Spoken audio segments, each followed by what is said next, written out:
Shalom warga kerajaan sorga, Kingdom Daily Devotion di pagi yang indah ini berjudul Arti Perjanjian Darah.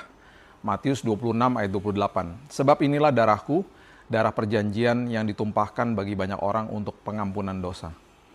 Di ruang atas yang tenang, pada malam penyalipan Kristus, Yesus mengangkat cawan berisi anggur dan memberinya makna yang baru. Dia katakan begini, inilah darahku, darah perjanjian kata dia. Dengan kata-kata ini dia membuat sebuah perjanjian Allah dengan kita, dan perjanjian ini dimeteraikan dalam darah. Ibrani 9 ayat 22 mengatakan, dan hampir segala sesuatu disucikan menurut hukum Taurat dengan darah. Dan tanpa penumpahan darah tidak ada pengampunan. Semua darah hewan yang tercurah di perjanjian lama hanya bersifat hampir menyucikan. Hanya dengan darah Yesus pengampunan diberikan dengan penuh, komplit, sempurna, dan permanen selamanya. Puji nama Tuhan. Di seluruh Alkitab, darah itu melambangkan kehidupan, pengorbanan, dan perjanjian. Dalam perjanjian lama, perjanjian disegel dengan darah binatang. Keluaran 24 ayat 8. Yang melambangkan perjanjian kudus antara Tuhan dengan umatnya. Namun pengorbanan ini harus diulang, tahun demi tahun. Karena pengorbanan ini tidak akan pernah dapat sepenuhnya membersihkan dosa. Ibrani 10 ayat 1-4. Kemudian datanglah Yesus, anak domba Allah.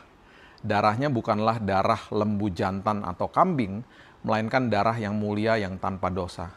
Yang sekali dicurahkan itu artinya penebusan dosa selamanya menjamin penebusan kekal. Ibrani 9 ayat 12.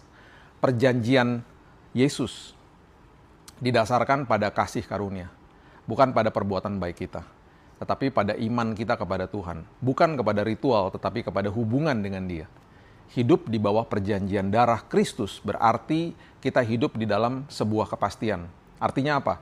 Dosa-dosa kita sudah diampuni. Efesus 1 ayat 7 mengatakan itu. Kita dibenarkan di hadapan Allah, Roma 5 ayat 9.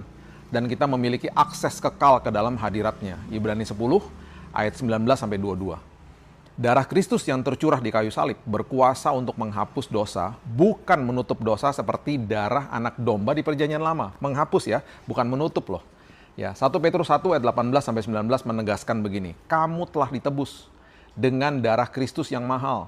Begitu mahal nilai darah Yesus sehingga tidak ada siapapun yang sanggup membelinya, sehingga semua itu diberikan cuma-cuma kepada kita. Perhatikan, cuma-cuma bukan berarti murahan. Cuma-cuma dianugerahkan karena kita tidak mampu meraihnya atau mendapatinya. Itu sebabnya hargai darahnya yang tercurah bagi kita dengan hidup yang berkenan kepadanya. Mari kita berdoa. Terima kasih Tuhan buat hari ini, terima kasih buat firman-Mu. Kami percaya firman-Mu menopang, memerdekakan kami sepanjang hari ini. Kami baru saja belajar Tuhan, bahwa darah-Mu menyucikan dosa kami. Sudah menyucikan dosa kami.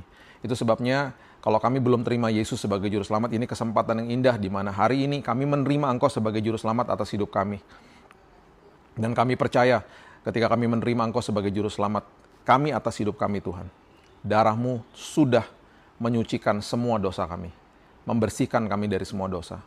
Dan bahkan kami yang sudah menerima Engkau sebagai Juru Selamat, kami juga tidak dituduh oleh apapun yang sudah kami lakukan di masa lalu.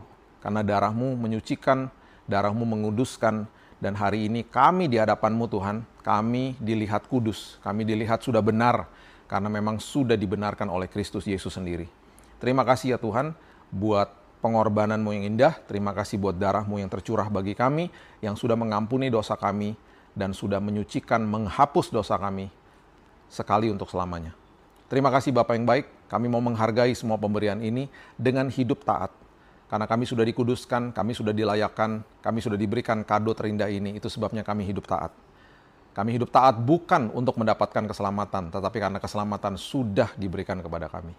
Terima kasih Bapa yang baik, terima kasih buat kasih karunia-Mu. Apapun yang kami lakukan hari ini adalah buah dari pemberian Tuhan yang sungguh indah bagi hidup kami.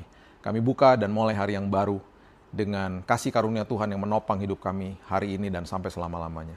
Dalam nama Yesus, nama yang agung, nama atas segala nama, kami berdoa dan mengucap syukur. Kita sama-sama katakan, amin. Tuhan Yesus memberkati dan have a blessed day.